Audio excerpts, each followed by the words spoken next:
ఈరోజు నేను పచ్చడి చేస్తున్నాను. దీన్ని నేను పల్లి పచ్చడి అంటారు, వేరుశనగ గింజల పచ్చడి అని కూడా అంటారు.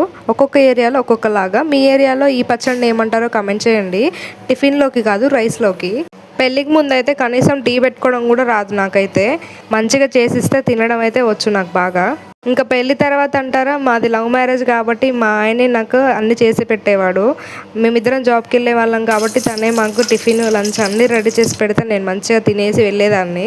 చికెన్ కర్రీ వండాలన్న ఇంట్రెస్ట్ మాత్రం ఫస్ట్ మా ఆయన నుంచి వచ్చింది. ఎందుకంటే తను బాగా చేస్తాడు చికెన్ కర్రీ. తనని చూసి అయితే నేను కూడా నేర్చుకున్నా.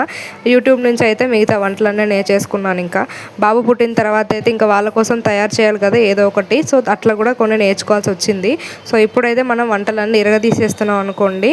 ఒక పక్క రైస్, ఒక పక్క కర్రీ, రెండు మెయింటైన్ చేస్తున్నానంటే చూసుకోండి. ఇంకా సింగిల్ హ్యాండ్ గణేష్ ఇక్కడ. అంత లేదులేండి, వచ్చినవి మాత్రం మాదిరిగా చేస్తా, రానివి మాత్రం అస్సలు ముట్టుకోను. ఎందుకంటే వచ్చని చెప్పి బిల్డప్కి పోయి ఇదంతా మనకొద్దు. నేను రానివైతే అస్సలు చేయలేను అనమాట. నాకు వచ్చినవి మాత్రం ఒక మాదిరిగా మంచిగా చేస్తా. మా అమ్మ పల్లీలు వేయించి పెట్టినప్పుడు అయితే చిన్నప్పుడు వెళ్ళి తీసుకొని తినేదాన్ని. అట్లనే సేమ్ నేను పచ్చడి కోసం ఏదైనా చట్నీ కోసం చేసినప్పుడు మా ఆయన వచ్చి పల్లీలు తినేవాడు. ఇప్పుడు ఎవరు లేరు కాబట్టి ఇంకా నేనే వేయించినవి కొన్ని తీసుకొని అయితే తినేసిన. సో మనం రెడీ చేసి పెట్టుకున్న ఐటమ్స్ అన్నీ మిక్సీలో వేసి కొట్టేయాలన్నమాట. మీతో మాట్లాడుతూ నేను ఉప్పు వేయడమే మర్చిపోయానండి. సో లాస్ట్లో అయితే ఉప్పేసి మళ్ళీ ఒక్క రౌండ్ అయితే తిప్పిన. పచ్చడి అయితే సూపర్ టేస్ట్ వచ్చింది. ఇంకోటి 100 సబ్స్క్రైబర్స్కి దగ్గరలో ఉన్నాము, కొట్టేయండి ప్లీజ్. ఉంటా మరి, బాయ్.